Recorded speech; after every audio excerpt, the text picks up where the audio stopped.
Right, I believe everybody's come in, and I want to say good afternoon and welcome. An absolute pleasure to be here, and it's a pleasure to be able to address you on this really important topic. My name is Ken Annandale, if you hadn't worked that out already, and I am sure that there are many of you that know me, but I'm sure there are a number of you that do not know me. So what I'll do is I'll do an introduction of myself so you can see where we fit into the occupational health and safety training world, and I'll also introduce our company and some of the aspects or the services that we provide. But the main thing for today is to look at this physical agents regulation in some detail. The presentation is going to be almost a matter of some of the things we'll do a deep dive and other things we'll do just superficially. There's an enormous amount of information that we're going to be covering over the next couple of months as we get used to this physical agents regulation, or as people are calling it, the PAR, P-A-R. I thought PAR was a golf term, but it's obviously, in this instance, it's the physical agents regulation.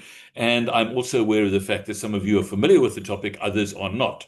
So I just want to say to all our licensees that have joined us, fantastic, lovely to see you. To all the Saiosh members, thank you so much for joining us today.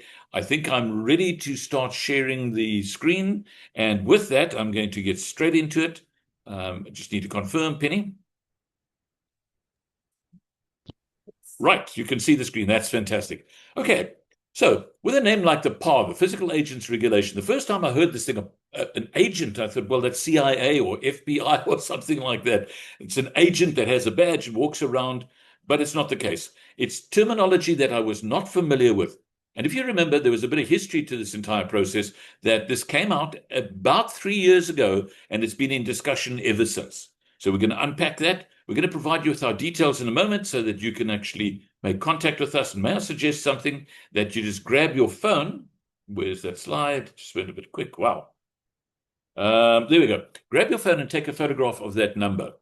That is my work number, 082 499 6911. 082 499 6911. And the reason I'd like you to do that is we've got a ton of stuff that we'd like to share with you. And in particular, we've got a WhatsApp group that is the PAR group. And you'll have the opportunity of meeting with other people who are like-minded, interested in the topic, need more information, and so forth. So we'll send you that link. We have somebody standing by. Natalie is standing by to send you that link, or she's going to drop it into the chat box so that you can go there. We'd like to invite you to join us there, because already it's starting to build up in terms of the information. And what is particularly interesting is that we have a really, really nice mix of skills and competencies in South Africa. Now, as we get to know each other, you'll find out that I have a law enforcement background. So I thought I knew the law. And in fact, certainly there are certain elements of the law that I do know, but I want to caution you right from the outset, especially with this regulation, that health and safety practitioners and health and safety representatives are not legal advisors or occupational hygienists until qualified. I happened to be at an AOSH one year, and I was chatting to a prominent advocate, and I said to him, there's a lot of health and safety people that are running these legal liability courses with no background in law at all. They've probably never been in court. They've never been involved in a criminal prosecutorial process. They probably have never, in my instance, arrested many, many, many people over the years. And he was shocked to hear that. And he said, we need to be very careful. We are not legal advisors. We don't fall into that spectrum of the professionals who have a BALLB or anything like that. We're just educators. That's really what we are. So with that in mind, I just want to quickly say this, that I regard myself as a novice when it comes to the law. Not a specialist, not a graduate. I am a novice. I enjoy the law a lot. In fact, that's how come I happen to be involved with this webinar. So with that in mind, I was really privileged when I heard that Saiosh was running a webinar. It was hosted by Saiosh, and the two speakers were Garth Hunter, who is an occupational hygienist, and Dr. Greg Q. And I watched that presentation twice and was almost overwhelmed with the detail and the technical stuff and the scientific stuff. And I thought, wow, in all my days in health and safety, I didn't know this stuff. But there's something that I'm very conscious of. I'm conscious of the fact that when I started in the health and safety game, we spoke safety, safety, safety, safety, safety. And I'll give you a little history on that. And it was all safety. Everything was safety. Nobody ever spoke about health. But I then discovered that there is a major problem internationally. The International Labour Organization says about 2.2 million people die as a result of occupational diseases every year. And those are the reported ones. Now, compared that to the people who die as a result of accidents and injuries. It's considerably less. And yet we have safety officers, we have safety committees, we have safety representatives, we have safety files, and the focus is kind of like in the wrong place. And I'm going to suggest that we need to start looking at it and saying, hang on, it's time for us to refocus this. So with that in mind, you do realize, of course, that occupational injuries are different to occupational diseases. You can see the injuries, blood and guts and gore and bodies and amputated parts and things like that. Sounds horrible, but there we go. That you can see. And you apply first aid to it. But what about the people that are slowly but surely getting diseases? And over the next 15, 20, 30 years, they contract these diseases. And then in their retirement, in their golden years, they lie up in bed and are useless, can't work, no good to their family, and so forth. Now, we all know, as a result of our exposure, is that we have these big brag boards outside factories or workplaces. And these brag boards tell us how many injuries, how many days, lost time injuries, and things like that. But have you ever seen an international board that says, and this is the one that I would imagine the guys from ILO, International Labour Organization, should have. And that was a shocker. It really was a shocker. Okay, so having said that, I'll tell you what my journey has been and is. I started off working life as a policeman. I was in the drug squad. I spent 5 years there and got to know the legislation fairly well. Spent a year in police college, and we had some excellent instructors who taught me a whole bunch of things, and I'll share some of these with you as well. After serving in the police force in the SAP, I joined the military police in the Navy, and I was there for another 3 or 4 years, and then joined the Marines when they started the Marines, and I became an officer in the Marines. And after a while, I decided, well, okay, time out. I need to earn some money now. So I joined a national key point, and I was their security manager, as many ex-naval military police and so forth do. And while I was there, the safety officer resigned, and he went back to his former employer. And my boss said to me, Ken, would you take over the safety portfolio? And I went, yeah. Because I really wasn't clear on what the safety thing was. For me, it was security. And there's a confusion. You'll hear of people saying the Minister of Safety and Security. And I go, no, not too sure if that's the right terminology, or maybe I'm just reading it wrong. In any case, what he did was this. His name was Jeff, and he said, okay, to train you, I'm going to send you to NOSA. And I tootled across to NOSA in the Western Cape, and I never came back. I resigned my job and worked for NOSA for 5 years. So 5 years in the police force, 5 years in the naval police and the Marines, and then another 5 years at NOSA. And then I decided to start my own training business. It was called INTRA Train. And we did Cape Town, Durban, Joburg, PE, places like that. We grew. We had about 20 staff members and freelancers that worked with us, and it grew and grew and grew and grew. Now, I'm telling you this story for a good reason.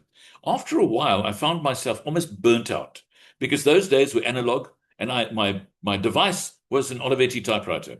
But having said that, I then grew quite a nice business. And Penny and I were across in the States for a while, and we thought to ourselves, why don't we help people set up their own health and safety training businesses? We'll guide them, we'll coach them, we'll mentor them, we'll equip them and things like that. And that's where INTRA-SAFE came into being. So I've had the opportunity of watching the legislation all along. So currently we know that we've got the Occupational Health and Safety Act. It's 33 years old. That's quite old.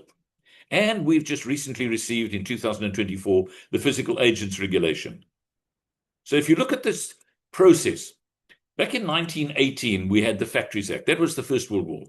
Then we had the Second World War, and they developed the Factories, Machinery and Building Work Act.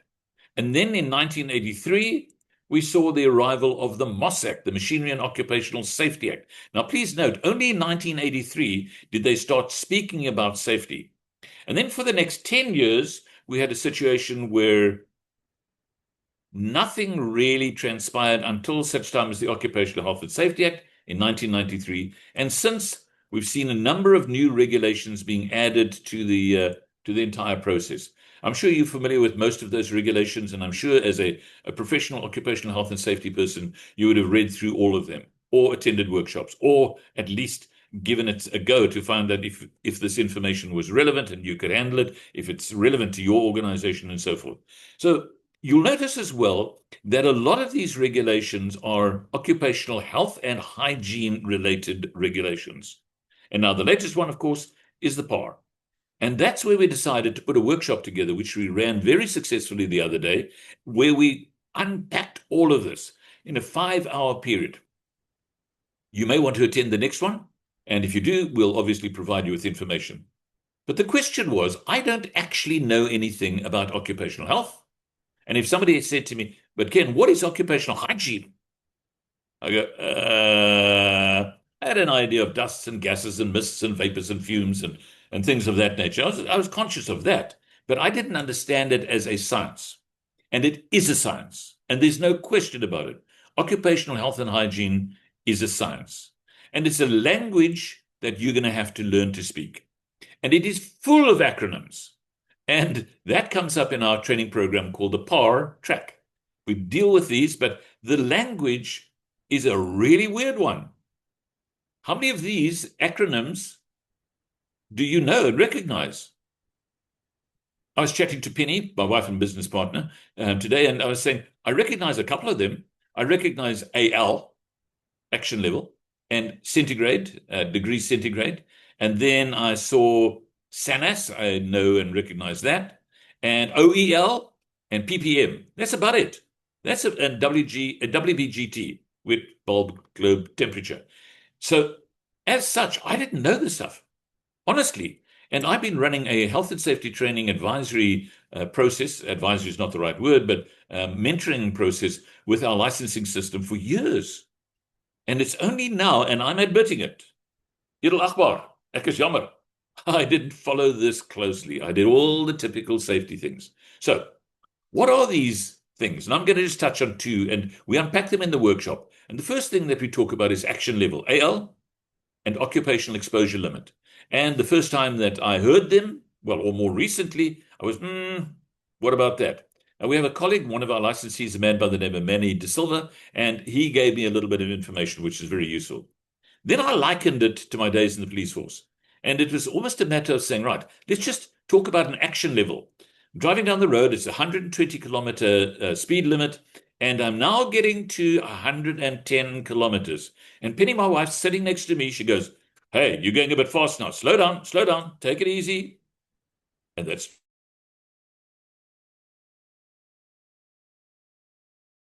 And then I hit the 120, and she goes, you're going to get into trouble. You will get another fine.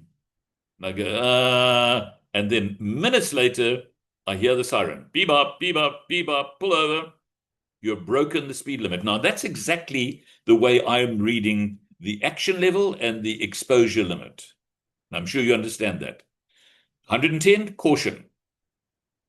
120, stay where you are, not 1 kilometer faster. 125, stop what you're doing. And if you know my wife, and you will meet her, I'm sure, at some other stage, she can be quite forceful. I often joke about it. As much as I love her, she's my boss. So there we go. All right. Having said that, it's a matter of now getting to know the terminology. And the terminology is a language on its own. So in our workshop and in our observer manual or guide, we lay out the acronyms, explain what they are, and then, of course, we explain the terminology in the glossary. So with that in mind, we now go, okay, starting to understand this language. Now, ndifunda isiXhosa, which means I'm learning to speak isiXhosa. I don't know isiXhosa. I can say the common things, hello, goodbye, and upi nyama, where's the meat? And upi puza, where's the beer?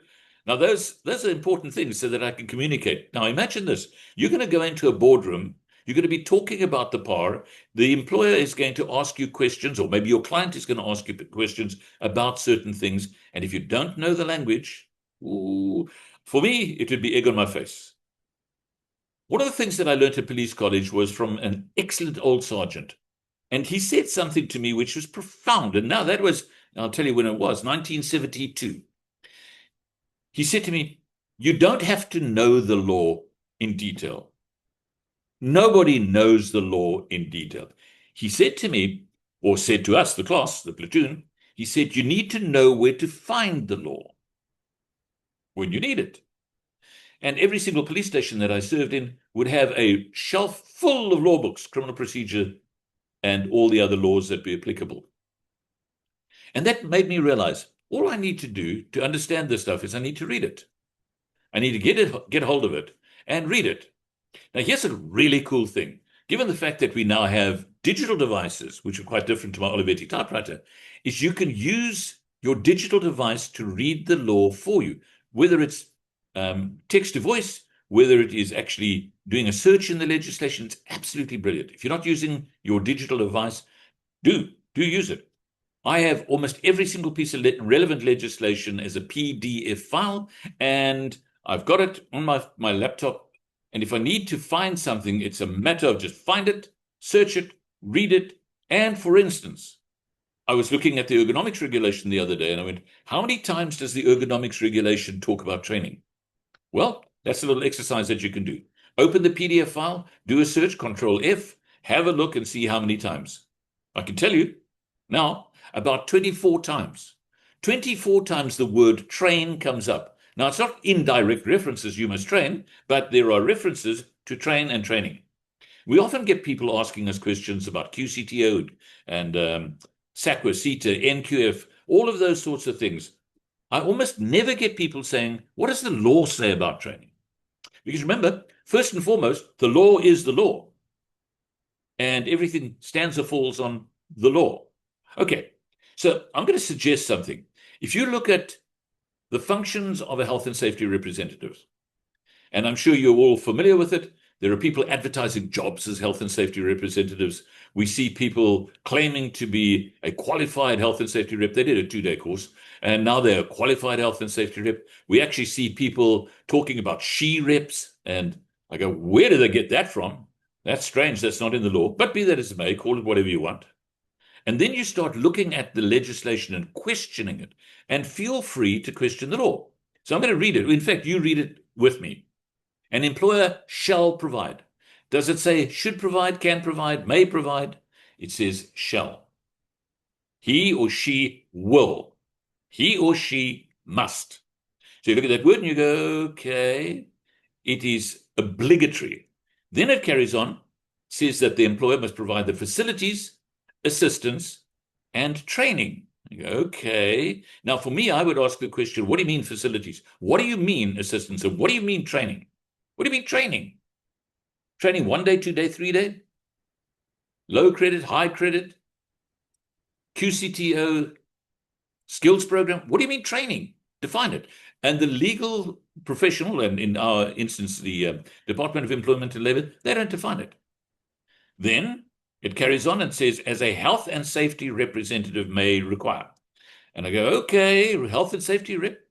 You can call them an OSH rep if you want to. I'm not too sure if you should be calling them a she rep anymore, by the way. And you'll see that emerging as we go along. And it says, may reasonably require. Then it says, as have been agreed upon. Okay. So now here's a challenge. And it's Ken's challenge to you. Whenever you have somebody come and run a health and safety rep training for your people, do you sit down with your committee, unpack the curriculum, the methodology, the content, the qualification or competency or experience and skills of the trainer? Or do you hire in the cheapest guy?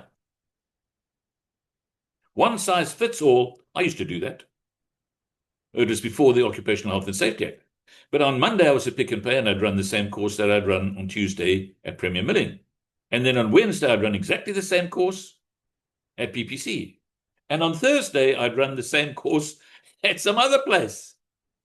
Same course, no adjustment, no modification, no discussion. I wouldn't go into a client's offices and sit with the human resources people and say, let's discuss and agree upon. And agreement must be in writing. I hereby, and that's the way I think. You can obviously chat to your legal advisor about that. But That, to me, is what agreement is all about. And it has to be with the committee. We'll come back to the committee shortly. And with that in mind, I then think, okay, cool. The training that I'm going to provide is agreed upon internally, not externally. And that's Ken. If I was an attorney or a prosecutor, that's exactly what I'd be doing. Okay, now let's move on. Talk about these health and safety representatives. And clearly, when the training takes place in some instances, it isn't a matter of people know what their functions, duties, and responsibilities are. Because often I come across documents that say health and safety representatives' duties. I go, there's no such thing. Health and safety reps do not have duties. They have functions and responsibilities, yes, as employees, but they don't have duties. And that's a little bit of smoked something, and now we're getting excited about it. So here's something that I realized as well. 𝗲𝗵𝘆𝗀𝗶, the former chief inspector, said something. He said, if it's not in the law, don't you write it into the law. Okay, so with that, we then see that the health and safety representatives and the committee must consult with the employer. And that consultation must be done in good faith. And I spoke I chaired one of the Saiosh conferences down in Cape Town about 2 or 3 years ago. And I asked the audience, I said to them, how many of you have attended a labor relations workshop? And of the 500-600 people that were there, I'm not sure how many people were there, but of those people, guess what? No more than 10 or 12. So in other words, we as the health and safety people have disconnected ourselves with the Labor Relations Act. Many of us don't know anything about arbitration or negotiation or consultation and so forth, but it's clearly in the legislation. And it is in the PAR. Now, of course, we cover these in the workshop, and I'd love to have you with us. Obviously, there's a little fee involved, but have you with us so we can unpack it and start the journey. I called this scratching the surface. Now, together with the PAR, we also got the explanatory documents. And the explanatory documents are really interesting. Very, very, very interesting. Now, bearing in mind, 2 documents, say it comes out in the same government gazette.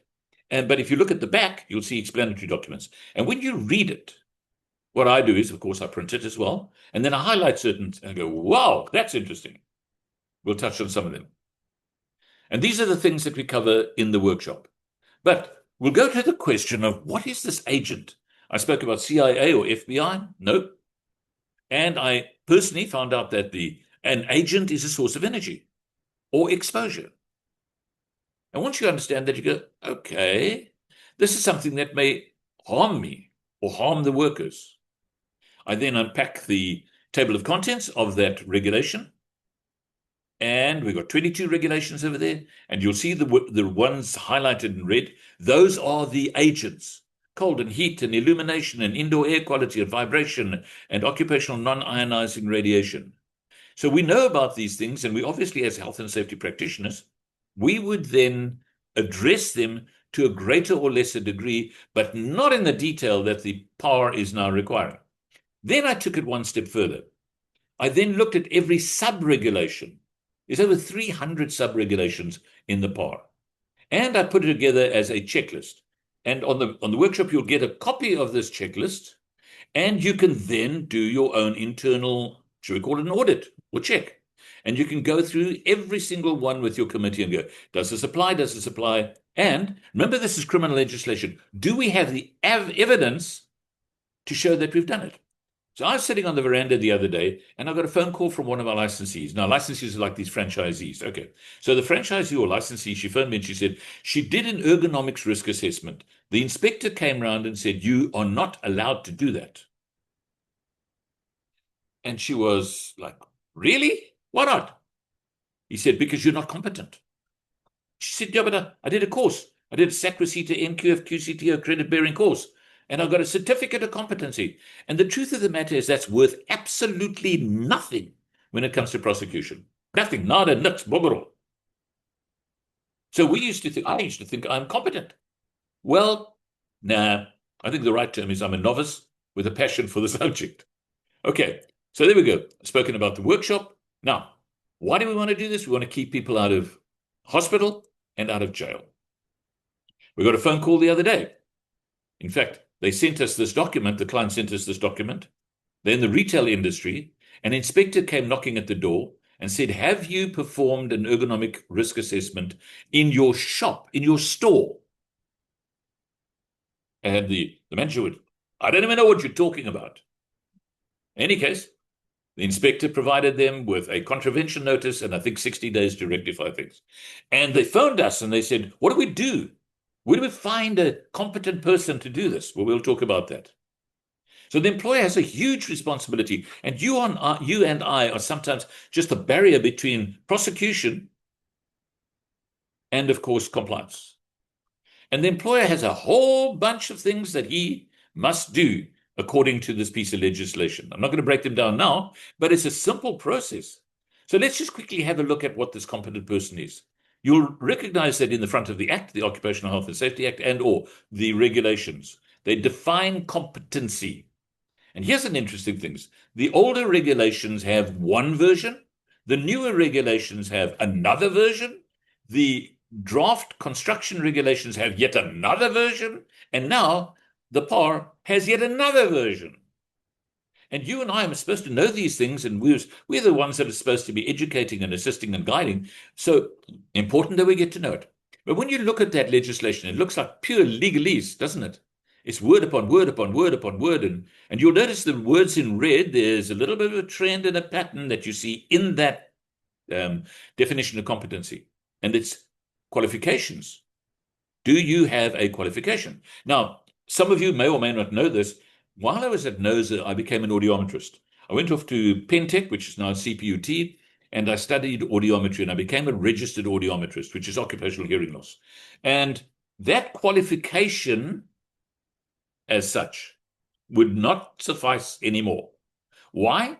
Because at the end of the definition, look at the very last sentence there. It says the person who's familiar with the Act and applicable regulations made under the Act.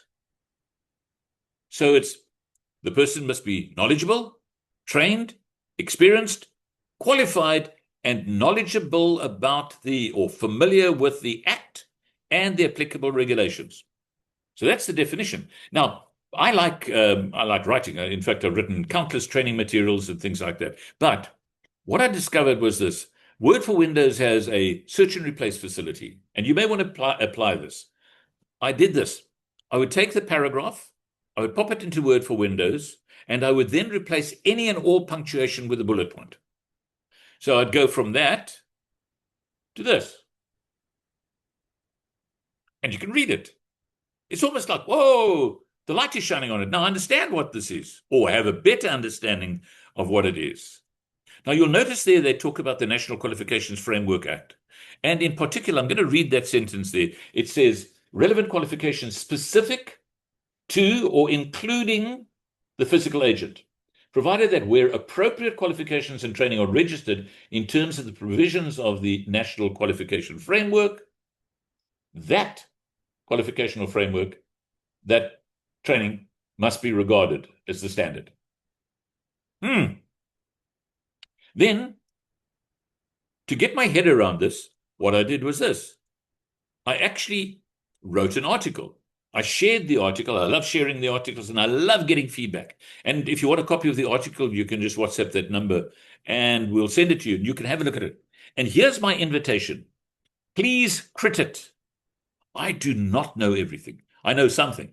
I know some stuff about some things. Other things I know a fair amount, but just come and tell me, I think you got this wrong.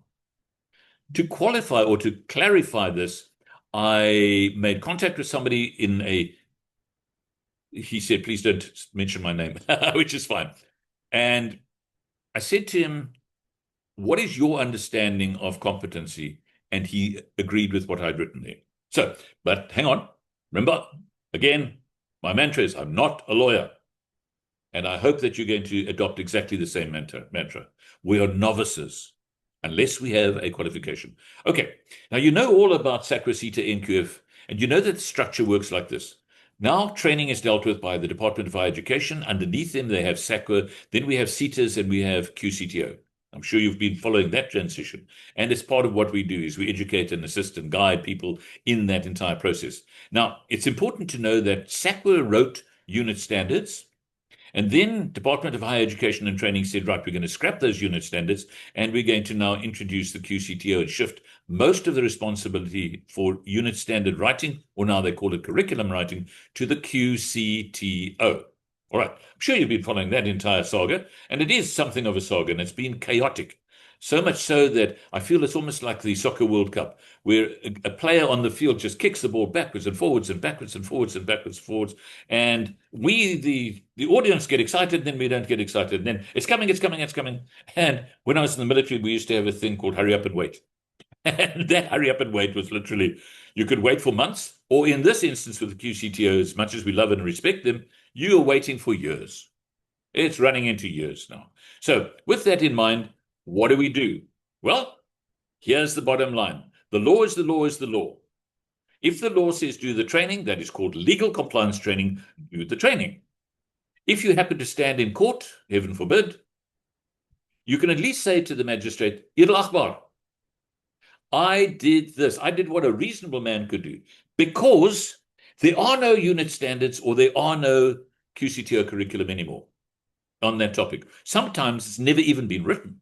Okay, so that's another conversation. Now in Regulation 3 and Section 8, we see exactly the same words, information, instruction, training, and supervision coming up. Sure, you're familiar with that. So I ask the question, what is information? What amounts to information? What is instruction? And what is training again? Interesting, looking at the Act and the definition there of information, instruction, and training, that's in Section 8. It says instructions, plural, not just one instruction. But this part talks of instruction. So their thinking must be different. What is that? Go and do your homework and see what we could find and find out what do they mean by information, instruction, singular, and training. So if we look at Section 8, it says the following, and I like to think of this as literally the foundation of all occupational health and safety training in South Africa. Firstly, it says, meneer, the employer, or madam, the employer, must establish the hazards. And you know that those words are defined, danger, hazard, and risk. We see them in the Act itself. He or she must establish the hazards. And nowadays we call it a HIRA, hazard identification and risk assessment. Then, once you know what your hazards are, the very next thing that you've got to do is you've got to write precautionary measures. What does that mean? Safe work procedures, or whatever you want to call them. And there are so many different terms for it. Doesn't matter what you call it, you've got to have them. And you've got to write them, and you've got to record them. You've got to have them as evidence standing by if somebody asks, an inspector asks, where is it you've got it? So now we've got the precautionary measures. What do we do with them? Well, we then sit down with the training department or the person that's going to be developing the training material, and we will write the precautionary measures into the information, instruction, and training. Does that make sense? You write what you've discovered, your risk profile, into the training. And then you look at the supervisor and you go, okay, meneer supervisor, you need to know this stuff as well. Now, if we just jump from Section 8 to Section 13, you'll see that the employees must be made conversant with the precautions. Those precautionary measures is something that the employee must know. Okay, so here's an interesting thing. I was asking the question, what do you mean by conversant? Well, I said to you, 𝗲𝗚𝗽𝗍𝗂𝗏 𝗂𝗁. I speak a little bit of 𝗲𝗂𝗏. And currently I'm learning to speak a bit of French. A bit of French, and it's going very slowly. Penny's way more diligent than I am. But I can't claim to be conversant in French or 𝗲𝗂𝗏. Ek kan, my Afrikaans is nie sleg nie, ek kan Afrikaans praat en ek dink ek kan converse. Now, with that in mind, bear that in mind, that's the level. When the learner walks out, or the employee walks out of the training session or the information session or the instruction session, he or she must be able to say to their neighbor, the neighbor says, waar was jy vandag? And he says, I was in a training session and this is what they told me. They can converse in it. That's the level, the standard. Okay, so now you see the framework. And then it says, good, now we've got that. Let's talk about the supervisor. Because directly after that, Section 8, it says that in 8.2, the supervisor must be trained, or the employer must have the supervisor trained. And we hear a lot about train the health and safety reps, train the health and safety reps, train the health and safety reps. I don't hear too much about train the supervisor. And that should be. Now, we developed some training material. We've got a whole bunch of legal compliance training programs on our website that you can acquire. But it's really important. Planning, organizing, leading, controlling, motivating, and all of those sorts of things are part of the supervisory function, right down to discipline. Have you ever heard anybody say, we're not here to find fault. We're here to find the facts. And the Afrikaans have a nice word. I hope I don't offend anybody by using this word. Snert. Rubbish. How dare you say that? It's criminal legislation that has been written for the prosecution of individuals. And you go, we're not here to find fault. Of course we are. Now, I can say that very easily because I used to be a policeman. I have no problem saying to a person, you've broken the law, my friend. Don't break the law. Okay, so having said that, I hope it hasn't offended anybody. Let's have a look at what we're going to do with the PAR. Now, to start off, I just want to say this. As you look at the explanatory document, you will see in the explanatory document that it says that the employees must be made familiar, conversant, or whatever it is, comprehensively so. But who can do that? Do you know that according to the regulation and the explanatory document, only competent people may run those training sessions? So if you're going to run a PAR training session, you need to be competent in those agents. How about that? And I don't know of too many people that are competent in all the areas. So what we have decided to do, and we're going to introduce this as a intra bit of terminology, a PAR awareness workshop. And the PAR awareness workshop is literally a matter of saying, great, we need to create an awareness. And that is completely within the law. And you as a health and safety practitioner, you as a professional in another area, you can do that. You're allowed to. Okay. So we then have workshop leaders who we suggest should be quite familiar with the Act and the regulation. And then we have competent people who can come along and run training programs. Now, I've been Googling for the past probably 2 months while I've been working on this project. It's interesting to see there are very few, if any, places that you can go commercially to hire a trainer that'll come and run a PAR workshop. It's almost like it hasn't caught on yet. It's almost like the old ergonomics regulation. Came out in 2019, around about the same time as COVID. It took 6 years for people to start going, oh, well, I think we should run ergonomics training. And with that in mind, we have an ergonomics course, by the way. Okay, so now I'm saying PAR awareness workshops, anybody that is knowledgeable can do that. PAR training, competent people. Competent people, competent people. And I want to just quickly touch on this, that the development of the training material is also critical. I use AI a lot. I make no apologies for it. AI is a great friend. But wow, you can get it wrong. And I get it wrong a lot. And if it wasn't for my background, I wouldn't know that I got it wrong or that AI got it wrong. So bear that in mind. Okay, so let's just go back. I want to say to you that in the explanatory document, it says a very interesting thing. It says, in order to participate in the workplace consultations, health and safety representatives and health and safety committee members, as employees, must, I'm going to use that word, must receive training in relation to the identified physical agents. So let me just say this. If there's a possibility of having a PAR on your premises or your client's premises, all of those people, the Health and Safety Committee and Health and Safety representatives, must receive training in physical agents, regulation, information, instruction, and obviously insights. Now, the explanatory document is not law. It is a guidance. Then, of course, we also see in the regulation that they talk extensively of refresher. They talk about, oopsie, just a bit far there, fast, forgive me. Let's go back. Okay, there's the refresher.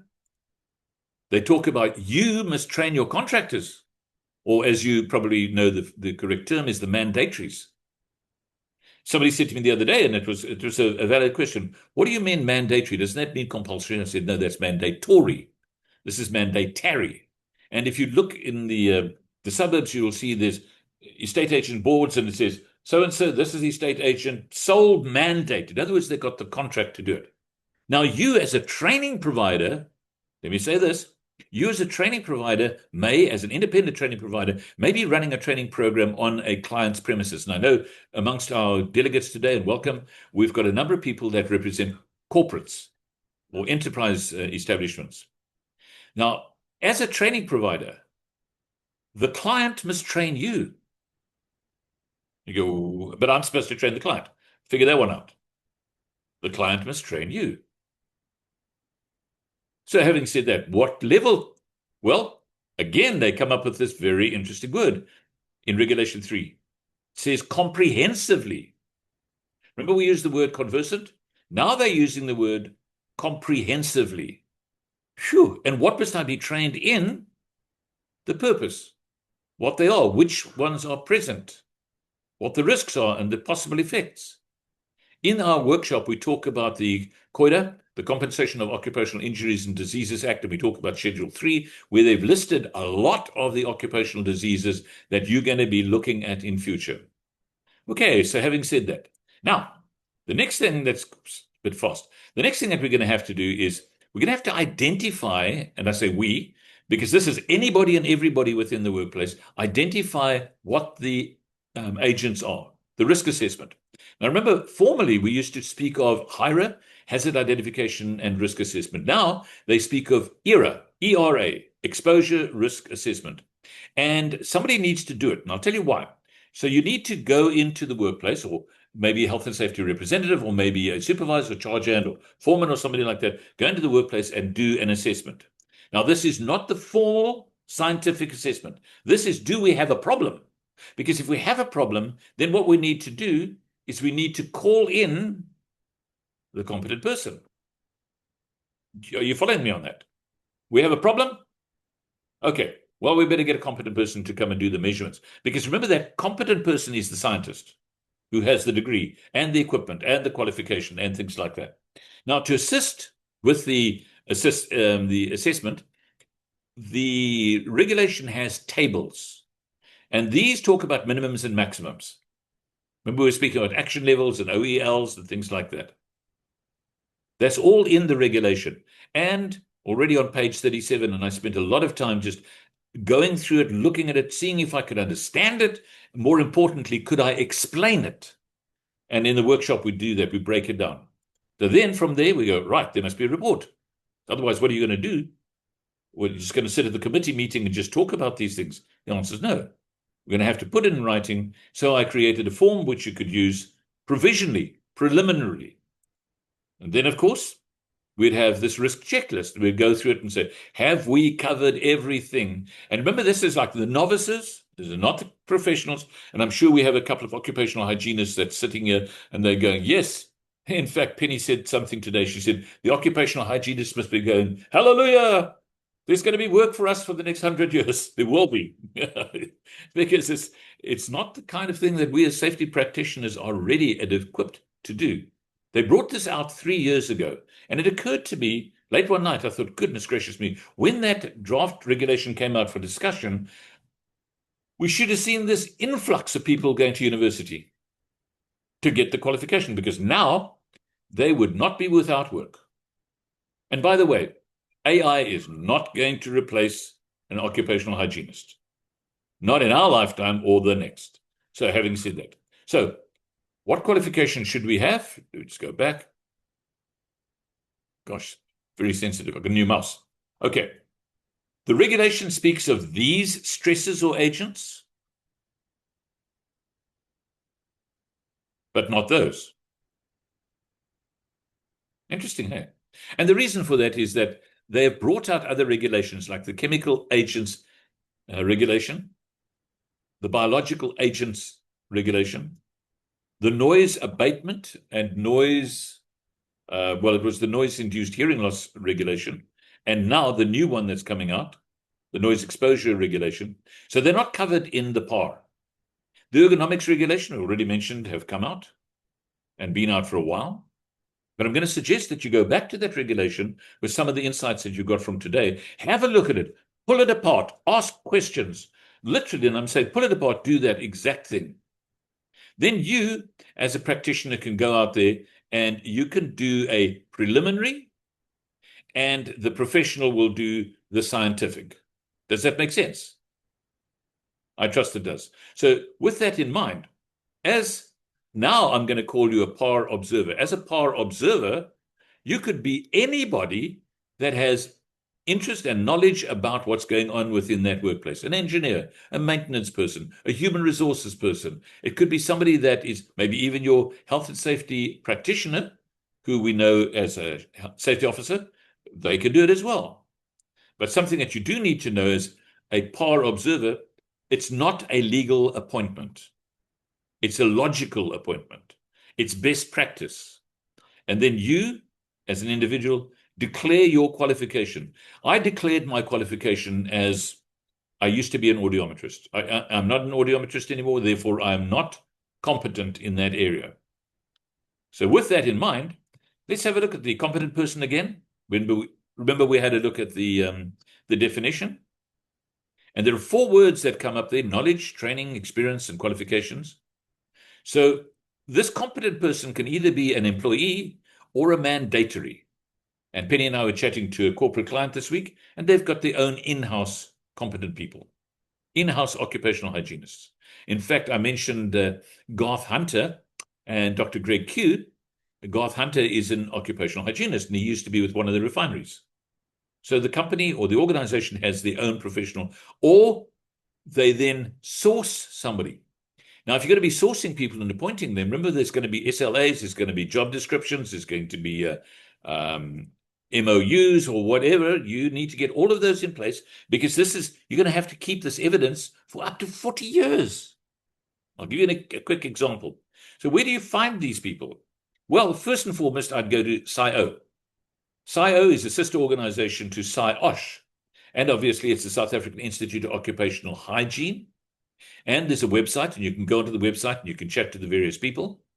And that means that you can get somebody who's already qualified on their books.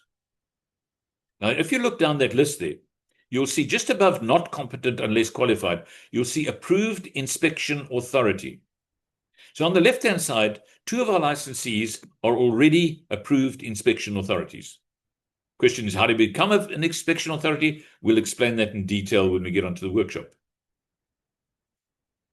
So clearly, you can become an inspection authority, but most importantly, you can become somebody that is recognized as a competent person. You've got the appropriate qualification, and the qualification would relate directly to the agent or the stressor, then you could become. But I made a note of something that in conversation, and I've been talking to lots of people trying to get his best insight into it. The information, unfortunately, isn't all that forthcoming. I spoke to a young man who's an attorney, and I said, "Are you familiar with the PAR?" And he said, "Yes." He said, "What I've done about 100 risk assessments, physical agent risk assessments. And I hate to say this, but I think he got it wrong. He's not qualified in noise, lighting, radiation, ventilation, non-ionizing radiation, vibration. He's an attorney. He has a bachelor's degree, a BA, and then he has an LLB or a master's or whatever the qualification is that made him an attorney. He's not a competent person." Now, I hope he's here, and I will gladly engage with him on that topic. But that's the reality of it. Okay, so where do I go to become a competent person? Well, you can get an academic qualification. And there is a university, that Northwest University, that is one of our licensees, and they run the course. It's a 3 or 4 year course. I'm not exactly sure how long. I'm just 4 years. A 4 years professional qualification. And if we had started with this 3 years ago, you'd be in the pound seats in 1 year from now.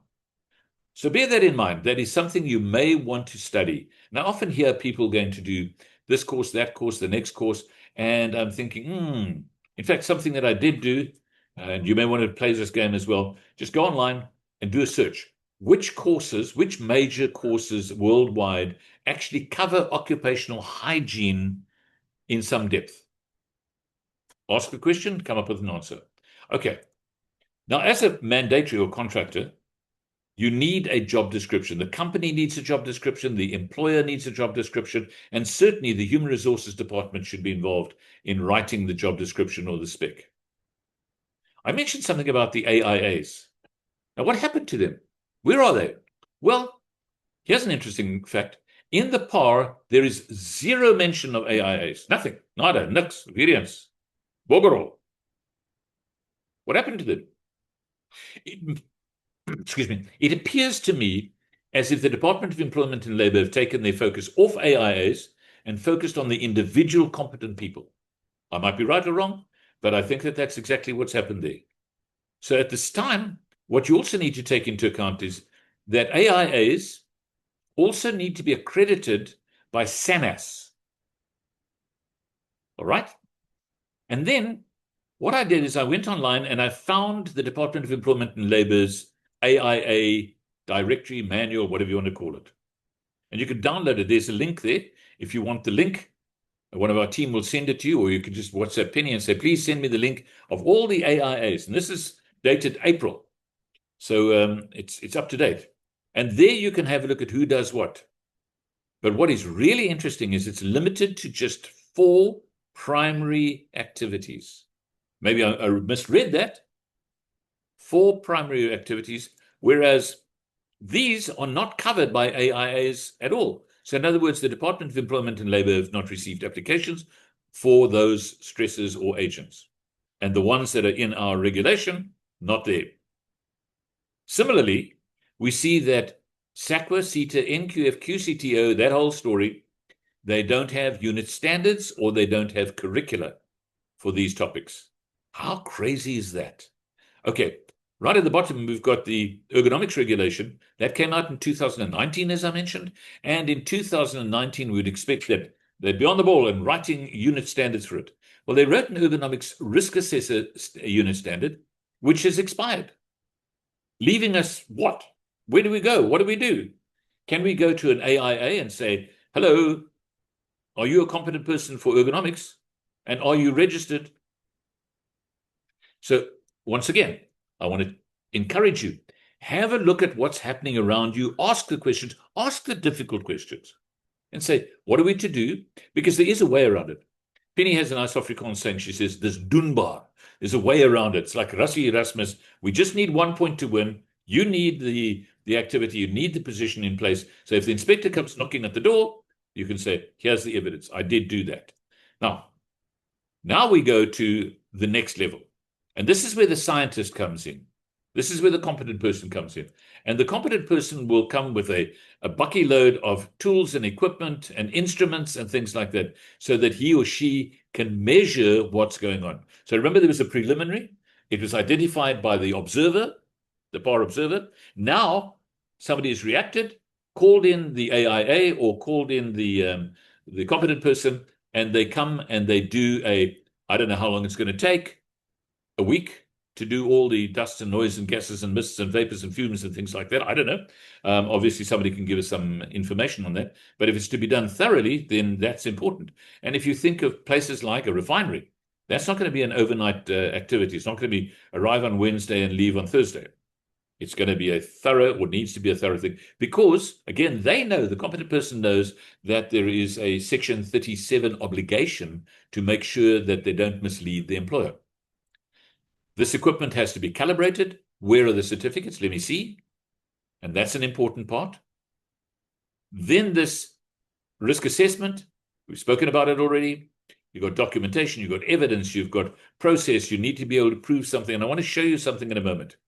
Okay, then as we start wrapping up, something that is important to note is this, that this regulation talks about medical screening and surveillance.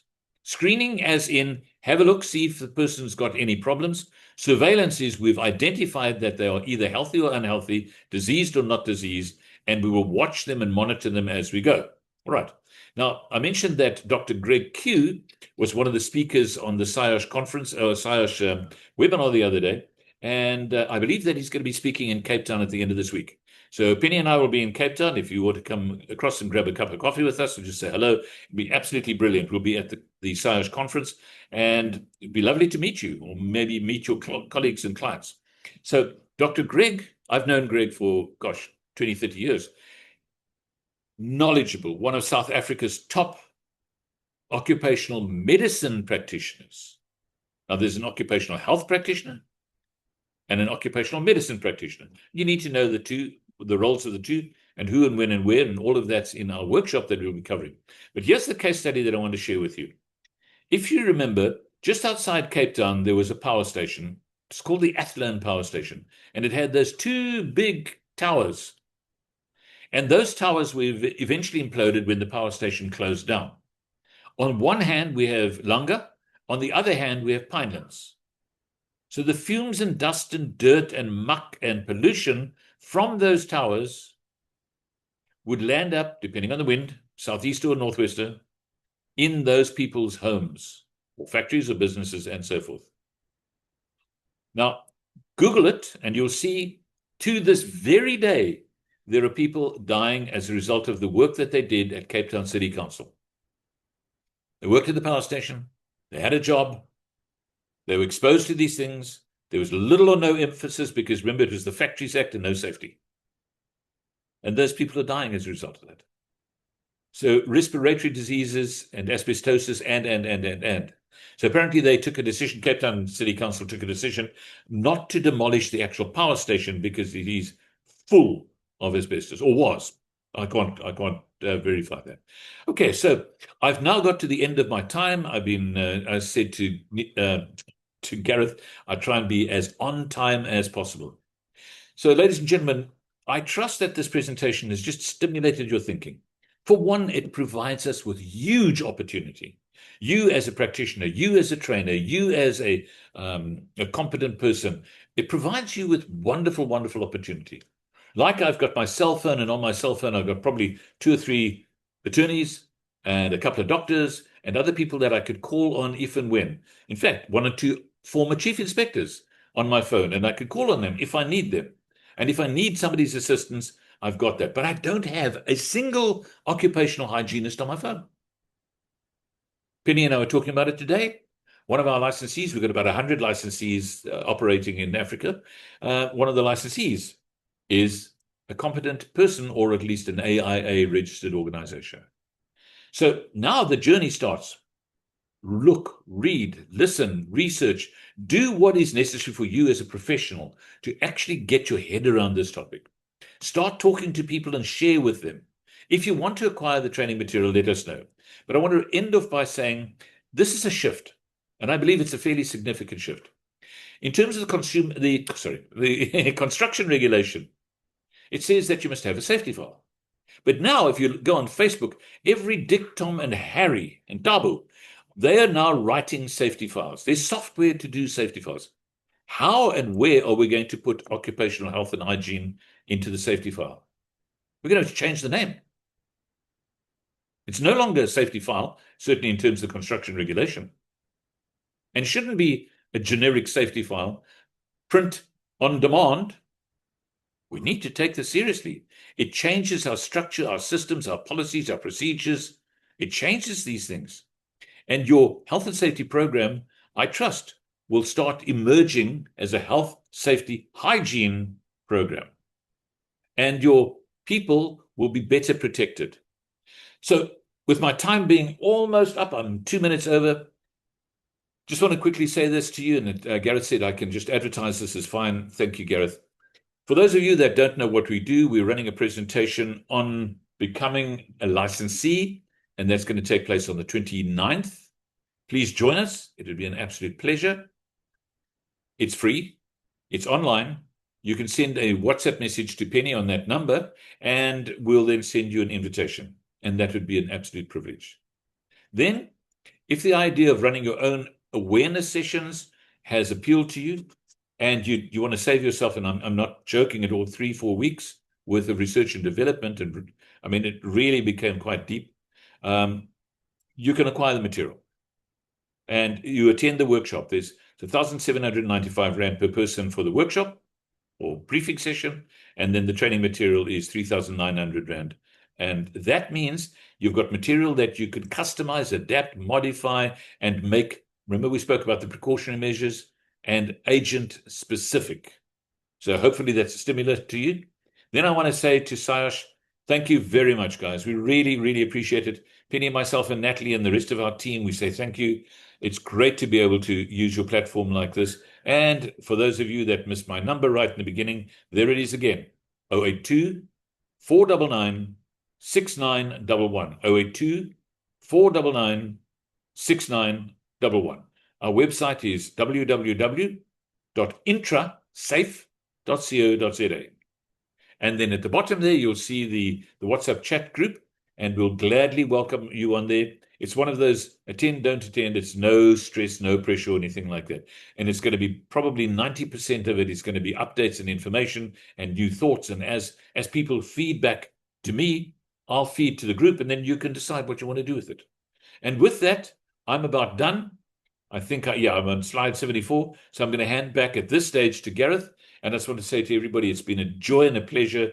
I need to drink something now. My throat is dry because that's a lot of talking. So with that in mind, thank you very much. Over to Gareth. Hi, Ken. Thank you so much for a very informative webinar. I think Penny has a couple of questions for you that she just would like to read out. Thank you. Great. Okay. Question one. Question one. Do you always have to assess the same things when you're conducting an occupational hygiene survey if nothing has changed from the previous assessment? Well, that's an interesting question. I hope everybody heard that. Do you have to assess the same thing with each and every assessment? They require a routine assessment, yes. I think it's every 24 months. Please excuse me if I get that wrong. But it's compulsory that you have to do the same thing over and over and over and over again, because you want to see whether it is diminishing as a risk, and obviously with risk profiles and things like that. So my understanding of it is yes. Question two. How do you confirm if the LUX reading assessment is a requirement for businesses big and small? Lighting. Okay. So this is something that I do not know. So the question is, kindly confirm if the LUX reading assessment is applicable to big and small. Well, I know that the legislation talks about employers and self-employed. And so my assessment or assumption would be yes for a business. Penny asked the question about what about a home business? I don't know.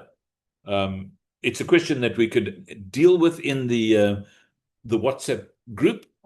If you don't mind popping that question in there, I will gladly ask somebody to answer it to you. One of our licensees, Manny De Silva, Manny, you were talking about it the other day, and you seem to have a really good understanding. Okay. Third and last question. There's a lot on LinkedIn around 𝗓𝗏 courses where people say that 𝗓𝗏 certificates do not expire. Okay, so here's the question. There's a lot on LinkedIn that say that 𝗓𝗏 course certificates do not expire. Okay. Now, that's a bit of a legal question. I don't fully have an answer. Other than first aid, I don't know of anywhere where it specifies a period of before expiry. I do know for a fact that if it's a QCTO program, QCTO qualifications are like your matric certificate. They don't expire. However, what I would suggest that you do is within the confines of your committee and discuss it, and ask them what is the best practice for us, and you can decide whether it is something that's going to expire or not. Now, just think about it this way. Normally, the 𝗓𝗏 or health and safety rep would be appointed for 2 or 3 years, and that's completely up to the employer. In that negotiation consultation process that takes place right in the beginning, you'll see that the PAR regulations says constantly go back to the committee, consult with the committee, ask the committee for their opinion. And do you remember there was an element that I spoke about over there, which is quite interesting. So we put the health and safety rep on a 2-3 day course, whatever it might be, whether it's unit standard aligned or not, is not critical because it's not dictated to in the law. You must train them, but now how and who does the training, that's completely up to the organization themselves. But in the explanatory document, It said there that all, well, not my words, remember I'm not a lawyer, but all health and safety representatives and committee members must be trained in PAR so that they can participate in the consultation process. Remember that? And that's important. So would that have a frequency? Well, go on to the legislation, open up that PDF file, search for it and say renewals. What's the renewal? Say again, refresher. So search for the word refresher and see what it says there. And then once you got it, cut and paste, and then you know for a fact it's in the law, it says the following thing. So I used to be a commercially orientated training provider. So I think I used to say to people, oh, it expires after every 2 years. And then somebody said, prove it. Prove it. How do I prove it? I don't know. I actually don't know. So I would err on the side of saying that's an employer decision or committee decision. Right. I see Anton says the regs apply to every employee. Yes. Includes our home business, I'm sure. Yes. Especially if you employ somebody. Thank you, Anton. Appreciate that. Right. Next question, if there's one that I can handle. And I think you'll pick up questions in the party. Right. I can, thank you. I think you can handle quite a bit, quite a lot, Ken. Ken, thank you so much. That is all. There's one more here. Sorry, Penny, there's one more. Then I'll close the Q&A if you want to check that out quickly. I might as well read it out. Okay, Ken, I know this is not according to PAR, so I think I will close the Q&A after this. Michael says, which certification would you recommend for a health and safety representative from which institution, and how important are the NQF levels? Well, I mean, I could answer that, Ken, but I'll let you handle that one, and then I'll close the Q&A. Gareth, thank you. Good question. Which institution? It's good and bad and otherwise. There are some that are on top of it that haven't renewed their, and others that haven't renewed their training material. The training material seems to be outdated. I was looking at some of the big programs like let me not mention them, but the big programs, 2-month programs. And I asked the question on myself. I looked at the curriculum and I said, the safety practitioners, do they talk about occupational hygiene? Now, that's going to be due diligence. Due diligence means you're going to sit down with the provider and pick his or her material apart. Pick their knowledge apart. How long have you been doing this? Are you any good? Do you have testimonials to say that you are better than the next? Because when we were talking about the old version of competency with 𝗂𝗃 NQF, it was really quite alarming. I spoke to somebody who was a trauma doctor. And he said to me, which is shocking, I used to dive with him. He was a scuba diver. I used to dive with him, and he said to me, do you know that he's not allowed to run General Safety Regulation 3 first aid programs? But he's a trauma doctor. Why? Because he doesn't have the badge from CETA. Now, that's crazy. That's insane. Yeah. So I wouldn't just rely on the fact that they are registered or accredited or certified or verified or any of those things. Check them out. Interview them. It's not common that you go, oh, great, nice to meet you. Come and run a training program for our people. Yeah. Correct, yeah. I hope that answers the question. Yeah, look, I think it was more referring to health and safety representatives. So just as a reminder that a health and safety representative must be elected. Okay, so that will generally be an employee that is already part of the company, part of the processes. So, and I know that there is health and safety representative training courses out there. Just find the one that's right for you, that works for your employee or works in your situation.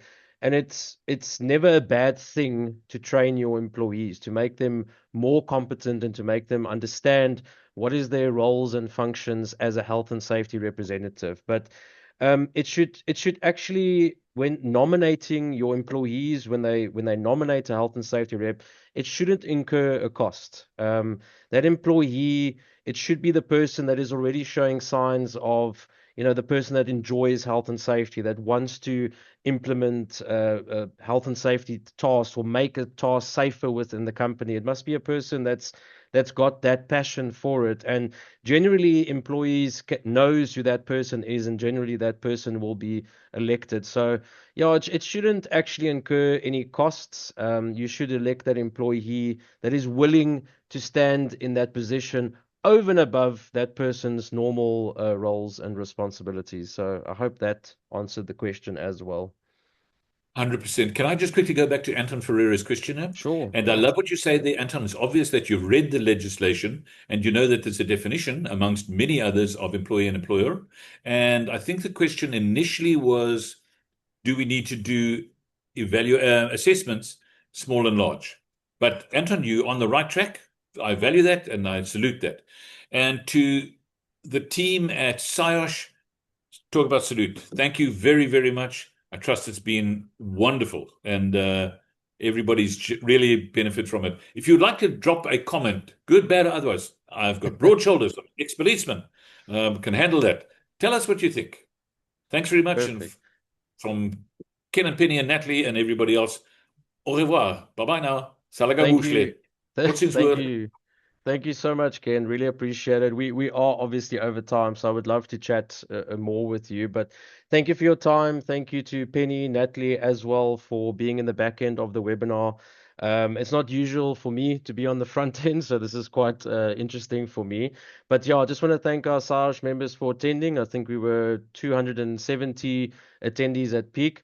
I hope you found it informative.